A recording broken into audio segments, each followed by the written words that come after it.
Alexander ম্যাকিন্টায়ার তার বইতে বলছে আফটার ভার্চু যে কোনো সেকুলার আইডিওলজির মাধ্যমে আপনি কখনোই কোনো অবজেক্টিভ মোরালিটি, কোনো ফিক্সড মোরালিটি আপনি নির্ধারণ করতে পারবেন না, কারণ এই ক্ষমতা কোনো সেকুলার আইডিওলজি এবং নাই। একটা আইরনি হচ্ছে যারা কিনা সেকুলারিজমকে প্রমোট করে, লিবারালিজমকে প্রমোট করে, ওরা দেশ চালানোর জন্য একটা কাঠামোর Set of মধ্যে আসে না, conduct রাখে না। সেট অফ প্রিন্সিপালসের উপরে দেশ চালায় না, নিয়ম কানুন বানায় না। তাহলে আমরা কি জন্য মেনে নিতে বাধ্য? তোমার করাপ্টেড পলিটিশিয়ানসরা, ক্ষমতা লোভী এবং গ্রিডি লোকেরা যারা কিনা আমাদেরকে কন্ট্রোল করতে চায়, তারা আমাদের জন্য সবচেয়ে good set of moral conduct বাছাই করবে। মানে এটার পয়েন্ট কি হলো তাইলে?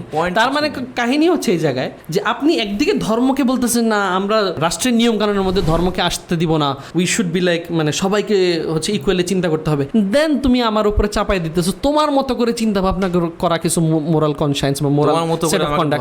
হ্যাঁ, তোমার মানে তুমি একটা আলাদা ধর্ম আমার উপরে চাপাই দিতেছো। সো ইন এ সেন্স মানে এটাই বলা হয় এই জন্য যে secularism itself is a religion.